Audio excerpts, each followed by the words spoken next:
Pessoal, boa tarde. Meu nome é Andrea, para quem não me conhece. Eu fiquei responsável por trabalhar nesse grupo de trabalho falando sobre RDC Arc e plataformas de acesso.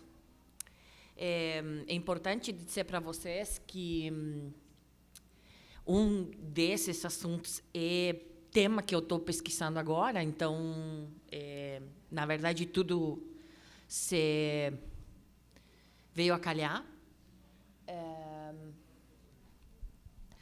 Obviamente, quando a gente decidiu começar a trabalhar na proatividade dentro do CNA, em Fortaleza, no Ceará, nós saímos ali com várias ideias e vários GTs e devagarinho a gente está conseguindo conciliar. Nós temos, como um todo o grupo de trabalho, algumas nuances, né? Então, durante um tempo a gente fica um pouco inativo e agora a gente está retomando, né? Até porque assuntos um pouco mais importantes que estão validados pela legislação e nós temos prazo para implementar, no caso do PEN, no caso do diploma digital e outros certos assuntos, por exemplo, o plano de dados abertos, a parte da política de segurança da informação, a parte de toda essa legislação, digamos assim, um pouco mais pesada institucional, leva a que a gente comece a trabalhar mais nesse aspecto. E, obviamente, eu tenho me dedicado mais para a parte de plano de dados abertos e abrir as coleções e trabalhar com o CEPAD-S e a parte da política de segurança da informação, né? Então, esses temas aqui, por exemplo, plataformas e repositórios, ele ficou um pouquinho em stand-by e agora a gente está retomando. É importante dizer para vocês que o nosso grupo ele é pequeno, tem certas pessoas, como em todas os grupos, que eles se sobressaem. Nós temos tido umas conversas muito, muito boas, né? E, obviamente, a gente vai, acredito que nos próximos passos a gente começará a puxar e trilhar por outros caminhos. Eu não poderia deixar de agradecer o Alex, da Unifal, que ele foi fantástico, o Jefferson, a Cássia, a Sinara, eles têm trabalhado e eles têm dado certas conversas antigamente, né? E o que eu tenho feito é, mais ou menos, fechar alguns dados que eu já tenho agora. Só que, obviamente, o que a gente já tinha falado durante o grupo, agora ele se solidificou, ou seja, nós fizemos, num primeiro momento, as perguntas a todas as IFES, mas os institutos federais ficaram de fora. Então, tiveram certos grupos que eles já trabalharam no universo de 100 e poucas instituições. E a gente trabalhou no universo de 63. Então, de antemão, uma das coisas que a gente tem que fazer é voltar a aplicar o questionário e colocar o pessoal que ficou sem intenção de ter ficado, mas que ficou fora. Então, nosso objetivo geral do nosso grupo de trabalho era contribuir com essa resolução número 43 do CONARC, né? Que trata sobre repositórios e, na verdade, o que a gente queria mesmo é empoderar o arquivista nesse tipo de discussões, tanto da preservação digital, do repositório, quanto do acesso à difusão através de plataformas. Quando a gente fala sobre RDC Arc, as duas que a gente mais conhece atualmente, que eles são considerados RDC Arc, é o Arquivermática e o Roda. E dentro de tudo, essas plataformas que também é desenvolvida e apoiada pelo Conselho Internacional de Arquivos e desenvolvida pelo Artefactual, a gente está se voltando mais para o Atom, ou ICATOM. Então, mais ou menos, a gente sempre vai citar uma ou outra delas. Num começo, a gente tinha estabelecido como objeto específico ter um modelo de formulário para essa coleta de levantamento de dados, e a gente elaborou um rol de umas 14 perguntas, e algumas perguntas elas se subdividiam, né? O segundo ponto era debater desses aspectos arquivísticos da resolução número 43, identificar esses principais desafios na implementação para a transferência e recolhimento de documentos arquivísticos digitais e plataforma de acesso. E a gente pensou que a gente ia conseguir terminar esse trabalho para finalmente constituir um documento a ser enviado para a Andives para essa conscientização da relevância da implementação. Nossa ideia era encaminhar o FENARC, que é o Fórum Nacional das Associações de Arquivologia, né, para dar um subsídio para que eles criassem cursos, se eles fomentassem. Em outro momento, a gente também conversou que seria ótimo que o Arquivo Nacional fizesse cursos, e nossa surpresa foi que, durante 2019, o Arquivo Nacional ele coloca cursos específicos de repositórios, tanto para servidores que trabalham no âmbito federal, quanto especificamente para quem trabalha na área de tecnologia de informação. Então, devagarinho, eu acho que o universo está conspirando a nosso favor. E, obviamente, esse ano eu fiz uma visita para conversar também sobre sistemas informatizados lá no Arquivo Nacional, e ele me gerou mais umas ideias e mais umas inquietações. E a gente vai conversar assim descontraidamente sobre isso. Eu só estou colocando, digamos assim, uma pincelada do mais importante, né, que a gente planejou fazer, né? Nós ideamos esse formulário. Esse formulário, na verdade, já tinha sido idealizado um pouco antes, porque ele é objeto até da minha pesquisa. Então, uma parte se utilizou para fazer o cruzamento dos dados. A ideia é replicar ele para os institutos. Então, nós vamos pegar os mesmos instituições que o pessoal dos outros grupos de trabalho trabalharam com isso, para tentar adotar uma metodologia uniforme com as mais de 100 instituições que a gente trabalha. Nada mais justo até para ver e estabelecer bem esse panorama de quem que está fazendo o quê, para depois ver algum tipo de desafio, algum tipo de problema que as arquivistas eles estão enfrentando, para aí sim, num segundo momento, abrir aqui no nosso encontro e tentar trabalhar em conjunto para ver como que a gente pode solucionar. Até porque o que o grupo pode pensar pode ser que para o usuário, para os outros colegas, não esteja, digamos assim, não cumpra com as finalidades que o nosso colega ele precisa, ou que não atende às suas necessidades.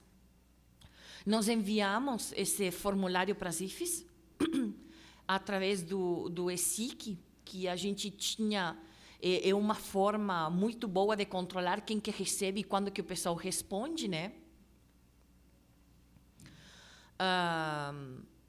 E essa última parte de vislumbrar e elencar esses possíveis desafios e possíveis meios de resolução dos desafios, eu acho que a gente só vai desenvolver completamente no momento que a gente tiver essas informações qual e quanti geral, até para ver bem o panorama geral. Nós também, todo mundo trabalha com o Google Drive e o Google Docs, então todas as coisas a gente vai colocando ali, todos os GTs trabalham da mesma metodologia e fica muito mais fácil. E a gente trabalhou e mandou um formulário único para essas 63. Dentre todas as perguntas, tiveram algumas que elas se destacaram. Então, para vocês terem noção, tiveram 3 específicas que a gente trabalhou com a parte de documento digital e RDC-ARC, mas a gente também perguntou se a instituição ela fazia descrição de documentos, se ele tinha o cadastro no CODEARC, se ele adotava algum tipo de norma, se inseriam dentro da descrição os objetos audiovisuais, filmográfico, conográfico, se realizava essa descrição na gênese ou na fase permanente, até para entender. E as respostas elas foram um pouquinho encontradas. Então, o que eu vou apresentar agora é a última parte, que tem a ver com o RDC-ARC, mas no relatório ele vai estar completo. Para vocês, quem recebeu o questionário pelo ESIC e nos ajudou a completar, não sei se deve estar lembrado que a gente perguntou se existia produção de documentos arquivísticos digitais, né? Se a instituição onde o arquivista ele trabalhava contava com o RDC-ARC para esse armazenamento do longo prazo dos documentos, conforme a resolução número 43 do CONARC, se estava de acordo com o modelo WISE, né? Se mantinha a cadeia de custódia e preservação, né? E bom, ninguém é obrigado a ter agora um RDC-ARC, até porque não é uma coisa que estão nos obrigando agora. Mas se a instituição não tinha, se eles tinham mais ou menos uma perspectiva de prazo para a implementação. Então, a gente queria saber as características gerais. Obviamente, num segundo bloco de perguntas, a gente começou prevendo a existência de documentos arquivísticos digitais e a gente quis saber se a instituição ela contava com um plano de preservação digital a longo prazo, conforme a resolução 38 do CONARC. Se tivessem, a gente queria ter o link de acesso, né? E, se não tivessem, a gente também queria saber a previsão da sua criação e se quem estava respondendo, ele sabia quem seria responsável pela elaboração e manutenção, se seria um setor de TI, arquivo, ambos, reitoria, sei lá, CGTIC, algum outro comitê. Quando a gente manda esse tipo de perguntas através do ESIC, e muitas vezes a gente já está esperando que venha o formulário, porque a gente já sabe que o pessoal está perguntando esse tipo de coisas. O bom é que tem muitas pessoas que elas não têm a mínima ideia, então eles começam a perguntar. Muitas vezes, quando o pessoal do setor de tecnologia e informação recebe, ele já manda diretamente para nós, porque o pessoal ele não sabe se a gente faz determinada coisa, mas eles já ficam cientes de que alguém está perguntando e, obviamente, essa demanda, tanto que o pessoal da Pró-Reitoria de Graduação, ele me perguntou, tá, mas quem é a pessoa que está aqui do Subsigamec? Eu falei assim, tá, sou eu. Tá, e tu está fazendo tal coisa? Eu falei assim, isso aí que vocês têm que me dizer. Se vocês estão trabalhando em discussão com o acervo acadêmico, com o diploma, tu que tem que me dizer se o pessoal está trabalhando. Eu posso te dizer que, sob o ponto de vista de eu ser do Subsigamec, eu não estou participando de nenhum grupo de trabalho. Então, pela minha parte, eu já te respondi. Então, as pessoas, os pontos, digamos assim, os pontos focais da LAI, dentro da instituição, elas começam a ser demandados de certo tipo de informação e isso aí ela começa a nos ajudar. Outro bloco de perguntas, né, se referia sobre o recolhimento, se existia, se a gente fazia conforme os pacotes, como diz o OAS, para onde que ia, se tivesse esse tipo de normativa, como que a gente poderia consultar um link de acesso. A gente queria saber se esses documentos estavam sendo descritos, os documentos digitais. A gente também perguntou sobre os textuais, né, e outro tipo de documento. E nós começamos a consolidar todas essas essas respostas em planilhas. Então, nós fizemos diferentes blocos, a gente colocou pela região, então a gente consegue fazer até cruzamentos pela região, né? E como era de se esperar,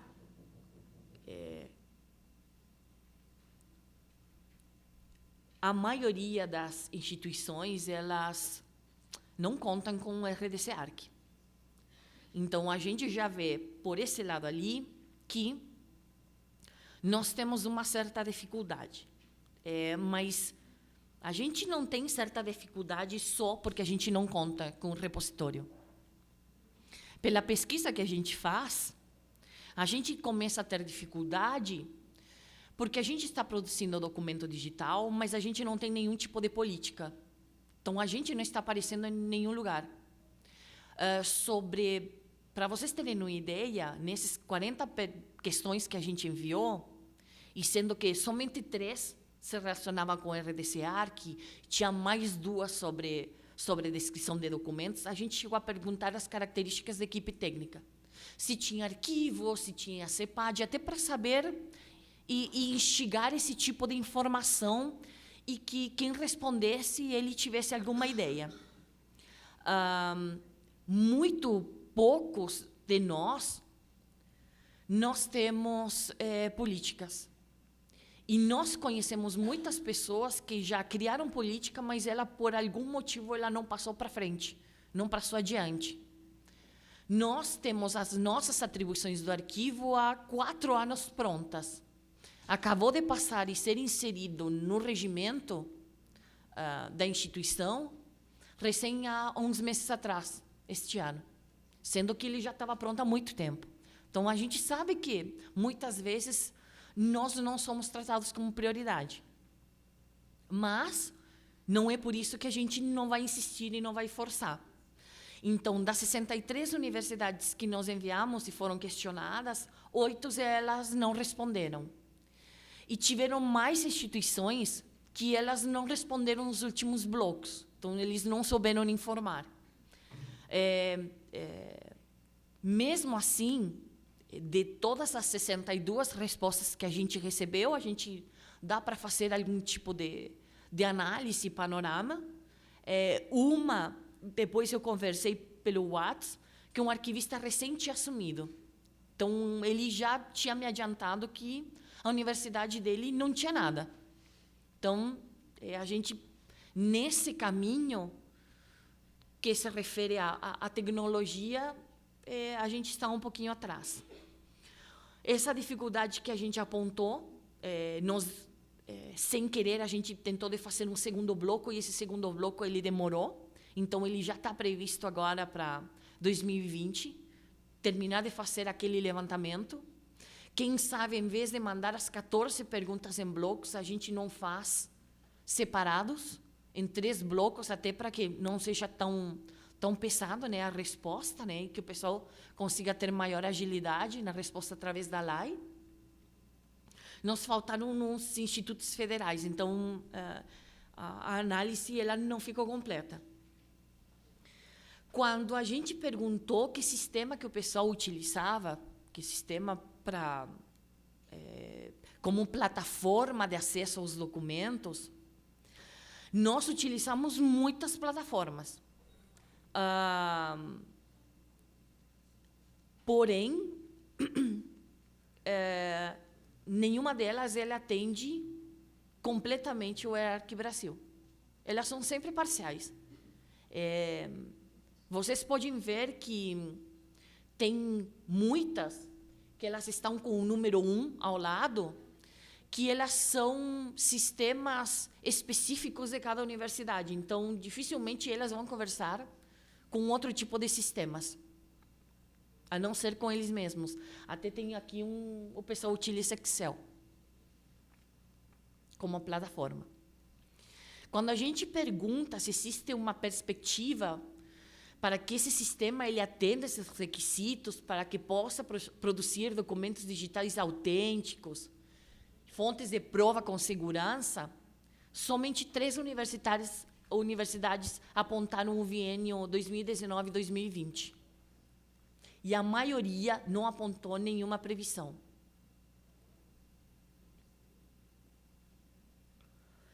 Com respeito a possuir RDC-ARC, o FRJ, o UFCAR, o FPE, o FT, o FGD, UXPA e UNILA, elas apontaram a existência de um repositório nas suas instituições. Nós somos 63. Nesse sentido, o UFCAR e o UFG apontam nesses repositórios que estão de acordo com a norma, o modelo OAIS.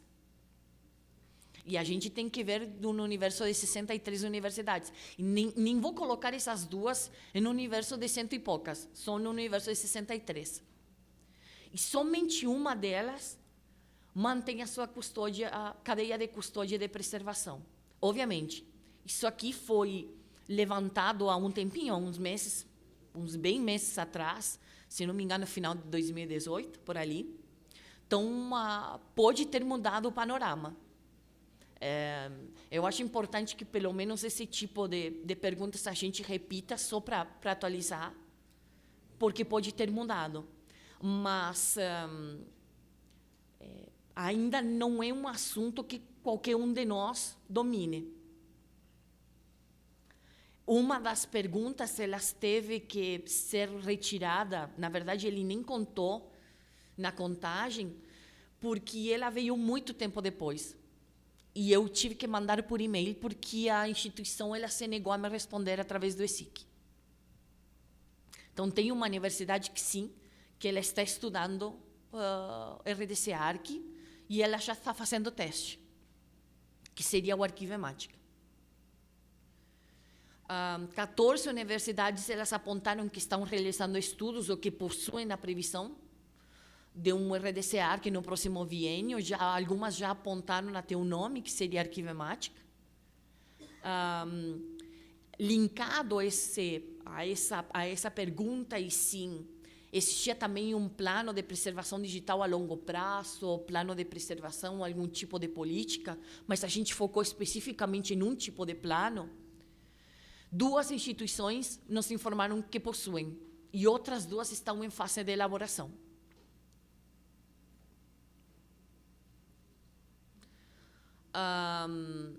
Essa análise global ela é necessária nesse ponto de vista, porque pode ter institutos federais que eles já estejam trabalhando e podem ser cases de sucesso, né? E a gente, pelo menos eu na coordenação, é necessário que voltar a dar outro tipo de foco nesse GT. É só, nesse primeiro momento, na previsão 2020, só fazer um levantamento de análise qual e quanti. Só depois do análise qual e quanti da apresentação dos resultados que a gente vai poder ver como a comunidade qual vai ser a melhor forma de a gente atacar essa realidade. Não adianta aqui nós querer e tentar reforçar a Andifes, Forplad e todos, quando muitas vezes a gente não sabe como que funciona o RDC-ARC. Então, digamos assim, a gente parece que funciona todo ao mesmo tempo, e muitas vezes a gente não sabe que a gente não tem muita perna para atingir. Então, esse aí vai ser um enfoque diferente dos últimas reuniões da apresentação do grupo de trabalho, até porque muitas vezes a gente pode gerar até um problema maior para nossos colegas, que eles ainda não estão preparados no assunto, e isso aí que a gente não quer. Então, a gente vai fazer toda essa análise qual e quanti, perguntar qual foi o desafio para quem implementou, e para quem não implementou, qual é o problema. Porque muitas universidades a gente sabe que arquivo ele não é tratado como prioridade. Então, a gente vai tentar mudar toda essa situação. Caso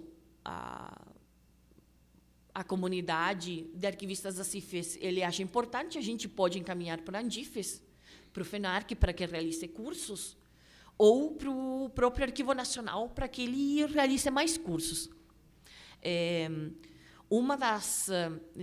Na última visita que eu fiz para o Arquivo Nacional, que foi uma visita técnica, o pessoal do Arquivo Nacional ele já está utilizando o Atom.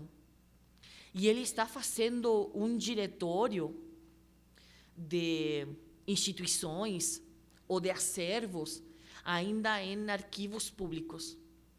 E aí eu perguntei, olha, eu pesquiso isso aqui, não sei o quê, e nós também estamos trabalhando num grupo de trabalho sobre acervos das universidades, e ela falou assim, bom, pois é, quem sabe num segundo momento nós podemos trabalhar com as universidades para que todas elas estejam ligadas bem no ponto de acesso e no registro da autoridade.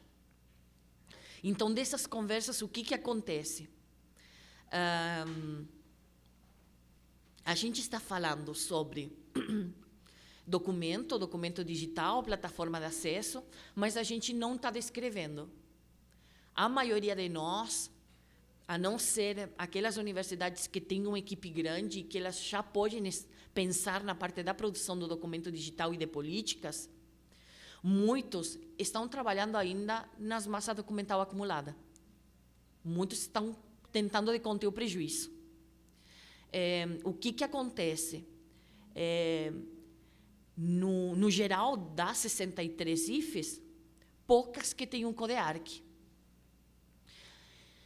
E as que têm o CODEARC, eu já verifiquei, algumas estão desatualizadas. Então, tem informações que já não é a verdade. Se não me engano, eu consultei a da FURG e ela está com algum erro. Então, eu tenho que mandar de novo os dados ali do formulário para que ele fique atualizado. Muitas, elas dizem que adotam a NOBRAD, mas elas não estão descrevendo. Então, acredito que no momento que elas começarem a descrever, elas vão adotar a NOBRAD. Mas não me informa como que eles estão descrevendo, se na fase permanente ou na gênese documental. Então, isso aí me leva a pensar que são as primeiras incursões dentro da parte de descrição. E muitas delas, a maioria, não tem nenhum tipo de política. Então, eu acho que o novo GT ele vai nos ajudar muito. E esse aqui, ele vai ir caminhando mais ou menos na retaguarda. Então, a ideia é juntar todo o material e disponibilizar no portal do Arquifes, até para que o pessoal que queira se voltar e estudar um pouco mais sobre as plataformas e o repositório, ele tenha material e ele possa seguir certos grupos, tanto no Facebook como grupos de discussões que tem, Google Groups e tudo mais. E no momento oportuno, cada uma, no seu tempo, ela começa a realizar a atividade. Porque, como eu falei para vocês, não é como uma situação como o diploma digital, não é como o processo, o PEN, o Processo Eletrônico Nacional, não é como o SEI, que a maioria teve que se adaptar e ele está correndo detrás do prejuízo.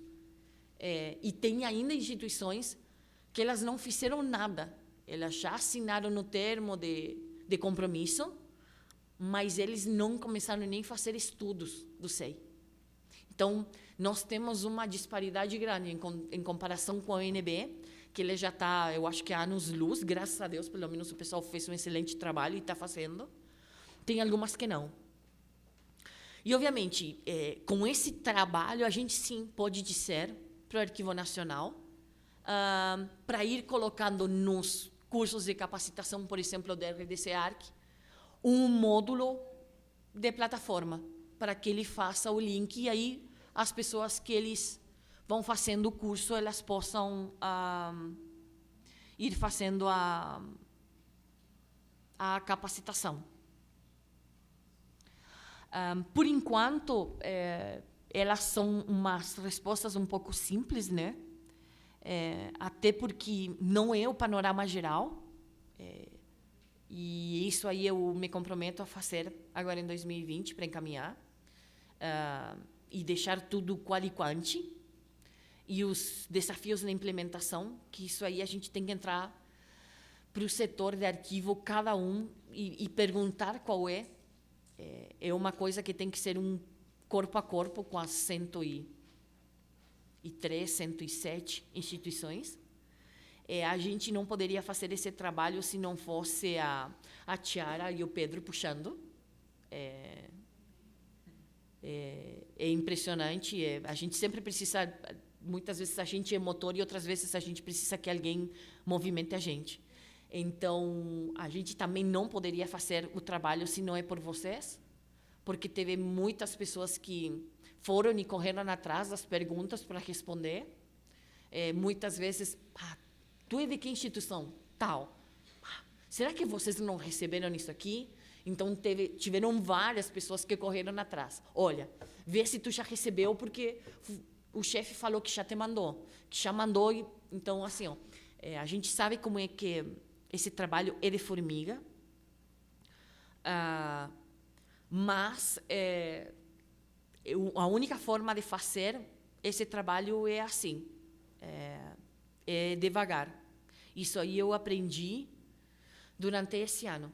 Então, eu baixei a bola e é uma coisa de cada vez, para que o trabalho ele saia bom.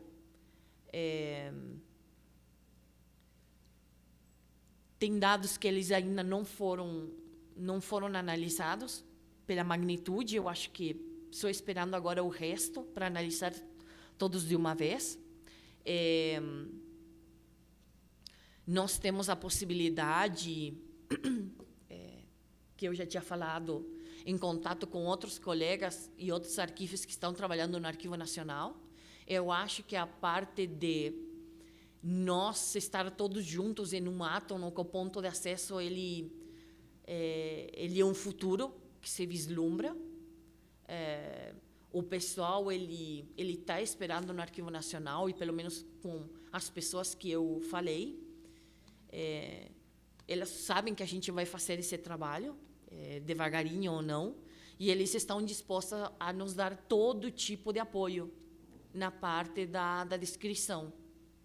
Então, é um trabalho que a gente vai fazer devagar em cada universidade.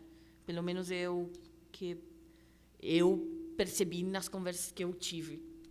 Tem vários universidades da Iberoamérica que recém agora elas estão pensando e quem sabe analisando a parte de plataformas, repositórios, muitos nem sequer falam. Eu tenho participado das últimas 2 edições do Congresso Ibero-Americano de Arquivos Universitários. É uma excelente oportunidade para a gente participar. E o pessoal, sempre quando a gente leva esse tipo de experiência, o pessoal ele fica muito interessado. E não são todas as universidades que eles estão trabalhando. Então, o Brasil é uma das experiências que, mesmo a universidade que faz tudo no seu passo e tranquilamente, e ela consegue apresentar bons resultados. Então, eu acho que essa parte dessa implementação só vai levar o tempo que precise, mas está indo bastante bem. Então, até ver se o GT ele vai continuar ou não no próximo Anarquifes, daqui a 2 anos. Pelo menos eu faço o encaminhamento de fazer todo esse levantamento e ampliar essa pesquisa até para todas as universidades verem no que cada um tem ou não. E, quem sabe, cruzar esses dados internamente com os outros GTs, de políticas e tudo mais, até para tentar de pegar mais informação. Não deu tempo de de fazer essa análise, mas eu me comprometo a apresentar agora no primeiro semestre de 2020, já encaminhar. E aí, no próximo evento paralelo, se apresenta e aí o pessoal ele vai decidir qual será o próximo encaminhamento, se tem mais alguma coisa a ser feita ou não, para a gente continuar com esse trabalho. Por minha parte, é só. Então, vocês podem perceber que hoje falei pouco. Nós temos uma bela de uma discussão pela frente, mas, assim, eu acho que a gente deveria fazer o mínimo. E o mínimo seria deixar prontos os nossos códigos dentro do CODEARC. Eu acho que o CODEARC é o que nos dá a representação de cada universidade.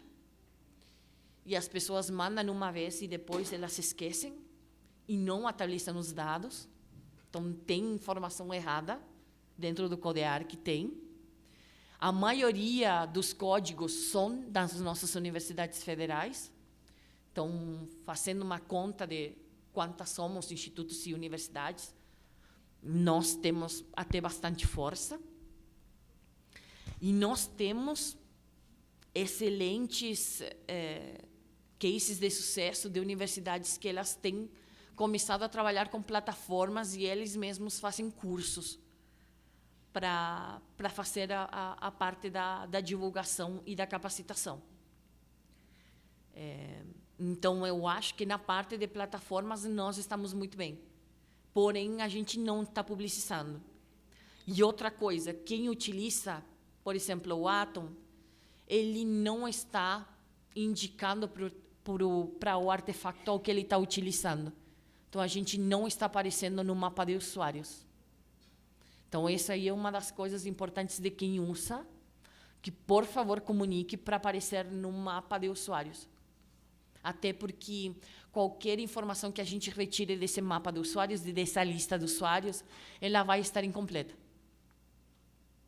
E até para nossas próprias buscas, ela fica incompleta. E a gente depois fica sabendo que o pessoal usou, mas ele não está registrado. Então, isso aí é muito necessário. Bom, a apresentação para aqui. E a gente pode conversar até 17h30, gente. Nós temos um monte para conversar. Mas agradeço muito a oportunidade. E, bom, nós temos mais trabalho para fazer.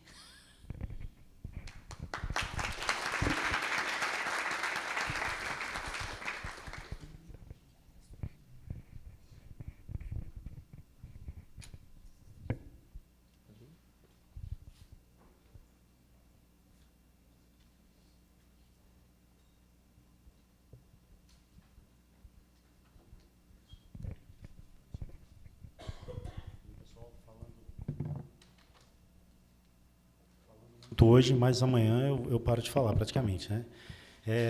Primeiro, na verdade, parabenizar pelo grupo, pelo trabalho, né?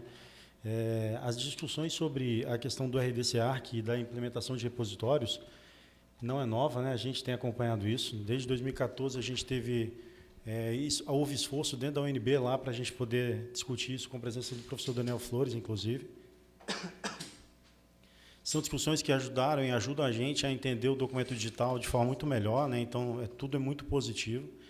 A gente acompanha e tem esforços dentro da própria universidade para tentar implementar o RDC-ARC, para pensar na dinâmica da política. E a gente percebeu, por exemplo, que nós temos uma política de preservação dentro da UNB que foi feita pela nossa biblioteca. Eles têm um repositório, usam um repositório que é o DSpace, e fizeram uma política de preservação há um tempo já, foram até precoces, né? Pensando assim. A gente também tem a dificuldade de colocar ou de construir o espaço junto com a biblioteca para pensar da mesma forma sobre o acervo, separando os papéis de cada um. A questão, por exemplo, do maior desafio que a gente tem, e aí vou chegar no meu encaminhamento, na proposta, que é o seguinte: o maior desafio não é entender o modelo AIS hoje, né? O nosso maior desafio não é entender a proposta de um RDC-ARC. O nosso desafio é conseguir, de forma pragmática, partir da nossa realidade e construir, então, um RDC Arc. Construir é caracterizar, é pensar, na verdade, o seguinte: legal, eu preciso dos metadados X, Y, Z, do sistema A, B, C, D. Como é que eu faço para isso chegar dentro de um repositório que eu posso denominar RDC Arc?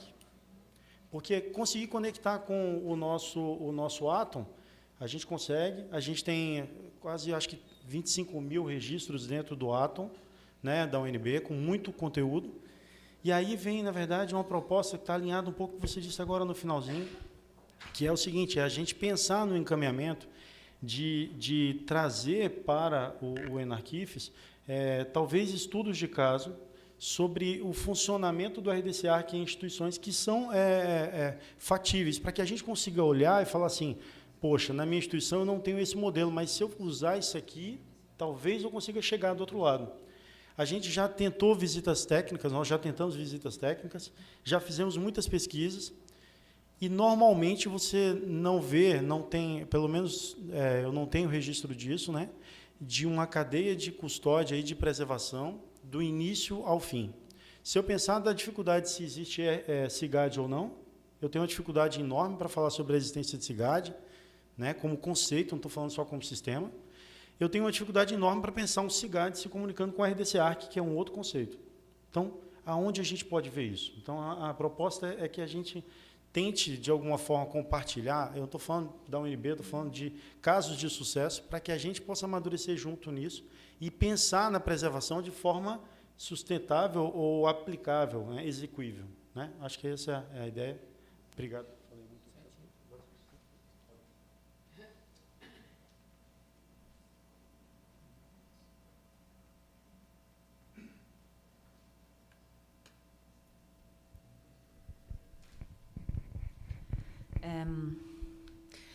Tu sabes que quando tu falou ali da parte de ver em funcionamento, ele é muito difícil, né? Porque a gente tem tantas coisas e tantas definições de caso assim, isso aqui funciona assim, não sei o quê. Mas, na prática, eu até agora, pelo menos eu vi em uma instituição que o pessoal já está tentando de colocar o diário de classe dentro do Atom, no caso do FSM, mas eles têm uma equipe bastante grande e o CPD ele tem trabalhado junto há muito tempo com eles. Então, são um dos poucos casos que a gente vê que eles estão chegando nesse patamar. Mas eles vão bem devagar com um processo, um tipo documental por vez, e o pessoal faz. Não tenho escutado nenhum que vai da cadeia do início ao fim. Então, é uma questão de ver quem está trabalhando com algum RDC Arc para tentar de ver. E eu me dei conta, nesse levantamento de informações, que a gente precisa muito de casos práticos até para entender. Muitas vezes a gente vai conversar até com nossos superiores ou em reunião, e se tu não leva um exemplo prático, o pessoal não entende. Não entende, ele não vislumbra a necessidade. Não, mas repositório, mas tem. Tá, mas esse repositório institucional que tu fala é feito no DSpace, mas ele não atende o EARC, ou não atende a resolução número 43. E aí, como que eu faço? Mas é um repositório. Quantos repositórios, Andrea, tu quer? Não é que quantos eu quero. Tu tem um repositório de DSpace que não atende o que eu quero. E eu tenho uma resolução do Arquivo Nacional e eu sou arquivista. Se eu não fosse, eu ia te dizer, coloca, vamos fazer nesse aí. Mas eu sou. E a responsabilidade de todo arquivista na instituição é que tu faças o certo. Sempre. E aí a gente sempre bate na tecla. Então, política de preservação. Quando tu falas em política de preservação, são todos os documentos que tu tem, todo o teu patrimônio documental. E isso aí, lamentavelmente, inclui também o arquivo, sabe? Porque o pessoal sempre pensa na biblioteca porque ele tem número de tombamento. chega a sumir alguma coisa da biblioteca e alguém tem que pagar. Mas são esse tipo de coisas que a gente vai tentar de procurar. Quem sabe, com um exercício prático, a gente consiga vislumbrar alguma... Pelo menos a gente começar a se apropriar. E puxando aí também do que o Eduardo falou, tentar de localizar, por exemplo, algum tipo de SIGAD que seja conforme diz os preceitos arquivísticos, que a gente consiga identificar, olha, um SIGAD faz isso aqui, aquilo lá, pá, faz. Então a gente, eu preciso, mas tem que fazer isso aqui. Ai, não existe, sim, existe sim. Eu acho que a gente precisa, como diz o Lauro, lá da Secretaria de Comunicação da FURG, que ele fique mais palatável, ele mais, sabe, que a gente consiga trabalhar ele melhor. Deixar de ser uma coisa tão, digamos assim, tão científica, porque tem, não sei o quê, mas tentar de baixar um pouquinho. Eu acho que esse GT ele tem só que mudar um pouquinho o aspecto de tentar de ajudar mesmo. Qual é a dificuldade da gente procurar?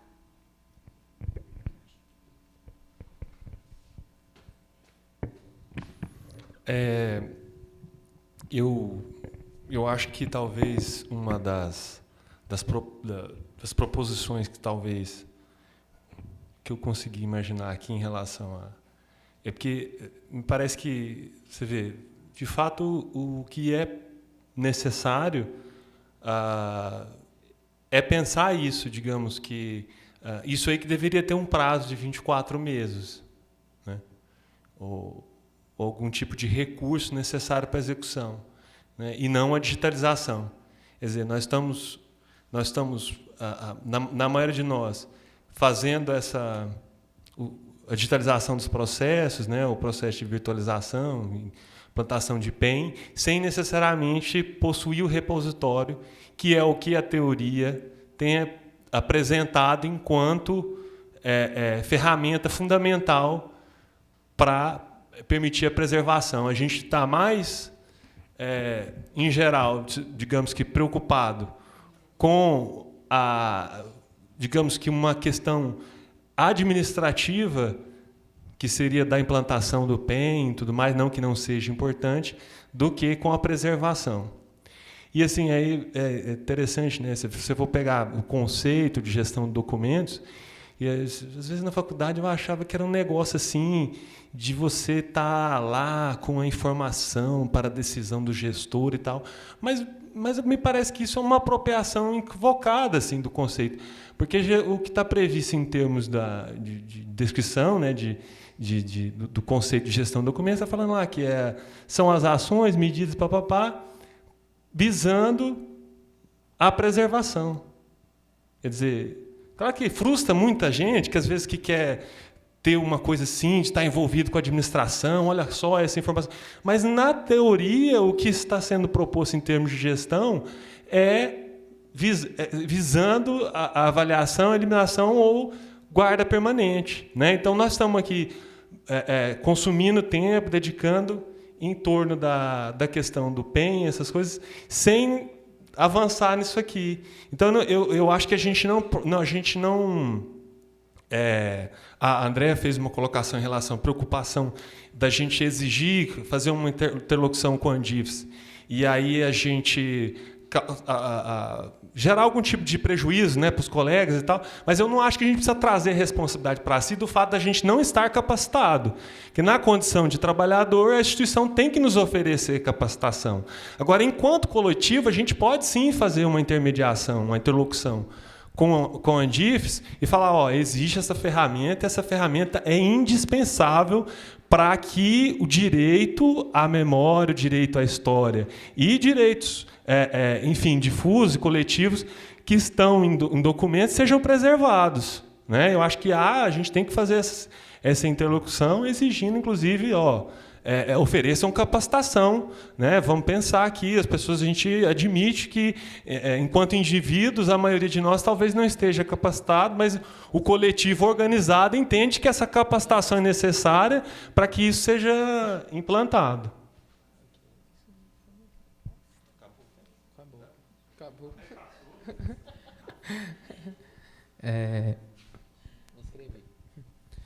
Eu acho que é um pouco até mais complexo que isso, Rodolfo. Não seria nem complexo, é dar um passo atrás. A maioria das instituições não possui nem backup dos servidores, entendeu? Aspectos de segurança. Então, pensando no RTCA, que é um repositório, por exemplo, aqui a gente já chegou a testar um pouco a arquivemática, praticamente você vai quadriplicar o espaço de armazenamento. Então, 5. Aí. Então, pensa, como que a gente vai ter um investimento de infraestrutura de TI para armazenamento, prevendo, mesmo que a guarda permanente seja uma quantidade de documentos bem menor do que a gente trabalha no sistema de gestão, mas como que isso vai ser? Qual que vai ser o convencimento para a instituição investir isso? E muitas não tem nem backup, não tem redundância, entendeu? Outras, o backup está na fitinha na gaveta, do lado do servidor.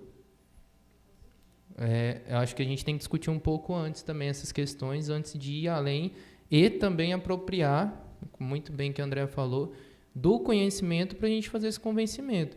Se a gente chega nos gestores falando RDCA, falando preservação digital, metadados, eles não compreendem. A gente tem que trazer esse linguajar um pouco mais próximo da realidade. Fazendo um gancho com o que o Newton falou, que o Arquivamate ele quintuplica, são poucas as universidades que estão fazendo edital de ciência e eliminação com documentos digitais. Digamos assim, a gente acostuma guardar tudo, mas o documento digital, também ele tem um prazo e também ele pode ser eliminado. Então, digamos assim, a gente também não está correndo atrás para fazer essa gestão. E isso aí, quem sabe, até um gancho. Quem sabe se a gente faz também essa gestão e a gente desafoga, também a gente não dá, digamos assim, estreita um pouquinho o laço com esse pessoal da TI. Tem alguns que é fantástico o link, tem outros que, tipo assim, é muito mais difícil. Gente, eu não vou citar de que instituição é, mas qual é o problema? E todo mundo tem um sisteminha. Todo mundo tem um sisteminha. Mas quando me perguntam que sistema vocês usam para fazer as coisas, eu falo assim, nenhum, gente. Eu tenho vários perfis de acesso para outros sistemas que eu consigo ver e eles me dão a informação que eu quero. A outra vez a Tiara me perguntou que a gente não tem um sistema para tramitar o processo. Não, a gente não tem. O que nosso sistema faz? Ele cria um número e ele diz, quando eu movimento ele, em que lugar que ele está. Mas ele só me informa. E se eu não coloco em nenhum lugar, esse processo ele está absolutamente perdido. O que a gente faz no arquivo? A gente recebe todos os processos, a gente está eliminando conforme o edital de ciência e eliminação, e eu estou colocando no sistema, que nós temos, digamos assim, o poder mágico, de tramitar qualquer processo para nós, mas só informação. Então, a gente só está colocando, digamos assim, a nossa carga, como se fosse carga patrimonial. É nossa carga, só. A gente já pediu há 1 ano que a gente só queria um botão que diz eliminar. Que só a gente tivesse. Então, no momento que nós colocamos eliminar, ninguém, nem o pessoal do protocolo consegue reverter. E aí, só um botão, e ainda não. Tem dificuldade. Por quê? Porque não é prioridade. É só um botão e não é difícil de fazer. Não é prioridade. E aí, imaginem vocês fazerem um sisteminha de arquivo. Eu estou trabalhando e todo mundo lá no arquivo ele está trabalhando no Google Drive. Por quê? Porque eu preciso, quando o pessoal da NTI me pergunta, tá, mas o que o sisteminha ali tem que fazer? Olha, eu preciso colocar uma coisa assim, assim, eu preciso colocar a localização física, eu preciso modificar os outros sistemas para colocar onde que ele está fisicamente, mensurar, quantificar, não sei o quê. A gente está fazendo um teste num Google Drive. Porque senão eu não sei dizer para o meu equipe de TI para que eu quero um sisteminha. Então, a gente não pediu sistema. Se eu não sei para que eu estou utilizando. A maioria de nós é controle de localização física. Localização física com código, e a gente compartilha essa planilha com quem produz o documento. Então, eles conseguem localizar, nos ligar e dizer, olha, eu quero tal processo com um código tal, então a gente está subliminalmente, nós estamos convencendo para o nosso colega que ele tem um código e que vai estar guardado. E ele já nos disse no número da caixa. Menos de 2 minutos a gente vai e pega, ou um pouquinho mais, a gente tem que subir na escada, vai e pega, está pronto. Quando tu quiser vir buscar. Então, a gente está começando a ganhar o pessoal por isso aí, numa coisa simples. Mas a dificuldade é essa aí. Eu não tenho um sistema, não consigo colocar um botão de eliminar. Imagina eu começar a apropriar e dizer que eu preciso de um repositório. E ele, na verdade, vai dar uma dor de cabeça, porque vai ficar o documento mais pesado 5 vezes. Mas eu ainda não fui lá para avaliar o documento digital, que ele pode ser eliminado. Então, tipo assim, a gente vai ter que entrar nesses lugares. É um caminho sem volta. A gente vai entrar. Então, assim, eu tento de pensar agora que eu vou fazer o mesmo como eu faço com meus colegas do papelzinho. Eu vou lá, eu escolho o que eu quero trazer para o arquivo, o que eu sei que eu consigo processar, e o pessoal fica faceiro. Por quê? Porque eu diminuí a massa documental acumulada deles. Eles não sabem que eu consigo processar isso aí num dia, 2 dias, não tem problema. Aí o pessoal fica contente, confia na gente e a gente vai ganhando. À medida que a gente vai mostrando serviço, pessoal, a gente vai encantando. Na NTI, tecnologia, a gente vai ter que fazer exatamente a mesma coisa. É um caminho. Sei lá.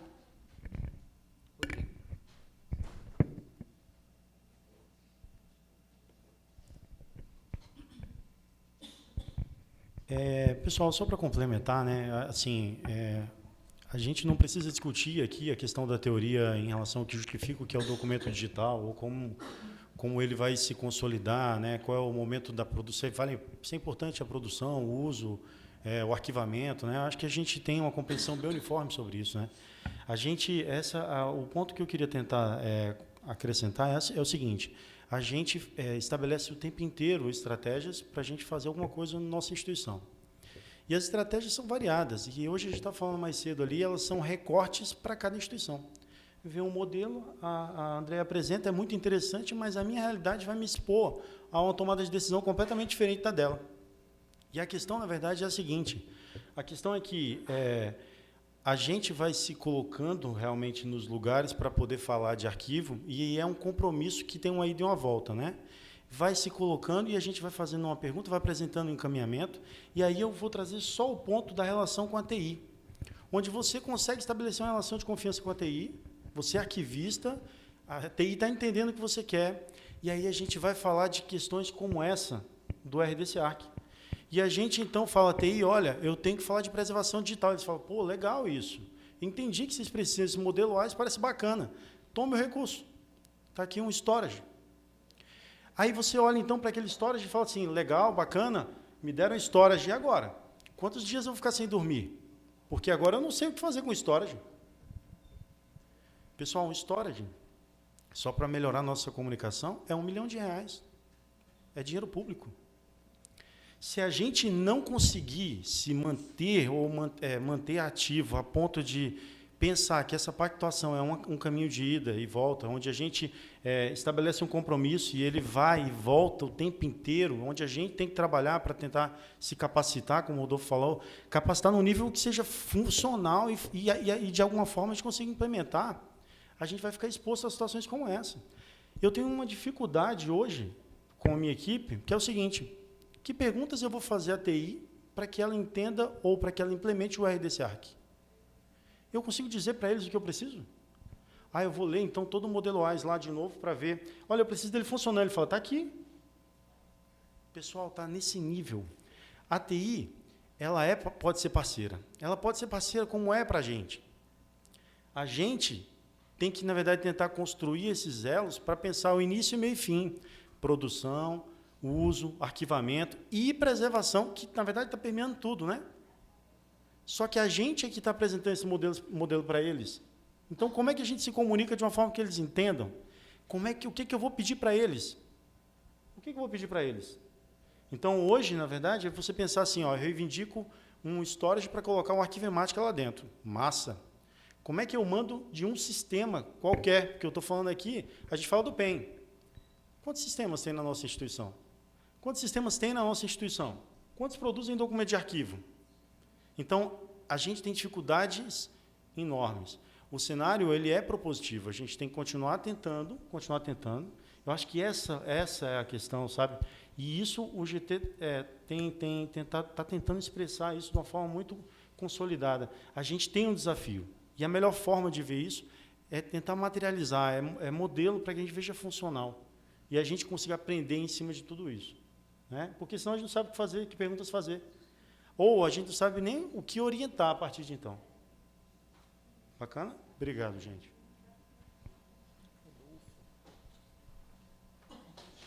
Sim, você. Pode ir. Depois você dois. Precisava... eu fico pensando assim... eu acho que a gente tem que...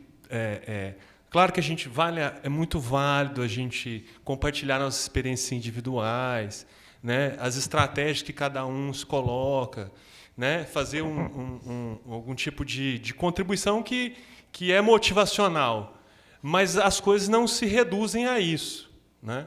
E até porque às vezes, por exemplo, alguma pessoa ou outra aqui vai começar a se sentir mal porque, poxa, eu acho que talvez eu não seja um bom profissional porque eu não consegui convencer o meu gestor ou a TI sobre isso, aquilo, outro.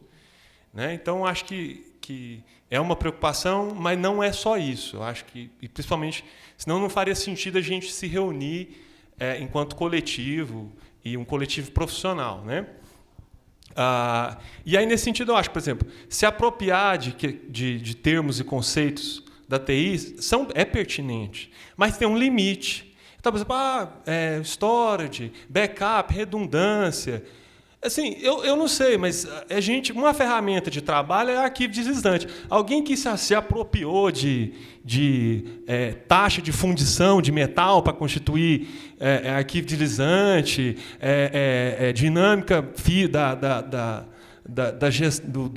das roldanas. Não, existe não que não seja válido, talvez você se apropriar disso, a gente se apropriar disso, mas existem limites nas áreas e eu acho que é pertinente. Então, assim, o RDC Arc, eu acho que o diálogo com a TI não é no sentido de falar é isso que é necessário e eu quero que a TI apresente enquanto uma exigência que haja isso. E é muito grave a gente achar que não é necessário ou que isso vai ocasionar algum problema. Acho que, inclusive, se a gente tivesse a possibilidade de desenvolver teoria, né? Por exemplo, esse trabalho, a gente conseguir fazer a Andrea conseguisse fazer uma publicação dele, para ter uma sustentação, digamos que uma certificação acadêmica, digamos, né? Para sensibilizar a gente talvez desenvolvesse, por exemplo, algum tipo de certificação, um ranking ou coisa do gênero. Ranking é muito ruim, mas quem atende, quem não atende, e instrumentalizar, inclusive, a sociedade com isso. Olha, tem 100 instituições aqui, delas só 2 que garantem que daqui a 100 anos aquela documentação que está sendo produzida vai estar preservada, o resto não. Né? Então, assim, eu acho que a gente tem que caminhar nesse sentido, e independente digamos que, das interlocuções que se estabelecem com a TI. É necessário, o diálogo eu acho que uma interlocução interessante é com a Andifes, mesmo que isso gere, onere, e não se trata de uma responsabilidade nossa, porque eu quero me capacitar, mas eu sou o responsável, eu tenho recurso próprio, capacitação em TI mesmo, o pessoal da TI, nenhuma das capacitações deles são menos de 5, 10 mil reais, que eles chamam de certificação e tal. E todo ano eles fazem, estão sempre atualizados nessas certificações, né? Quer dizer, tem recurso para eles se capacitarem. Não é? Eles não vão se responsabilizar. Olha, né? Então, o discurso motivacional tem um limite aí de dizer, falar assim, ó, a gente precisa, tal. Não, a gente tem que, enquanto coletivo, exigir que a tecnologia, né, seja implantada nas instituições, porque elas são indispensáveis para a preservação. Nós nos dispomos a fazer esse processo e precisamos de recursos para tanto. Tempo.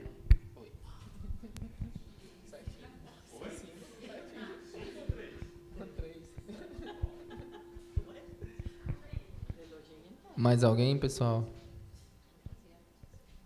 Graziele? Desistiu? Mais alguma coisa? Ninguém?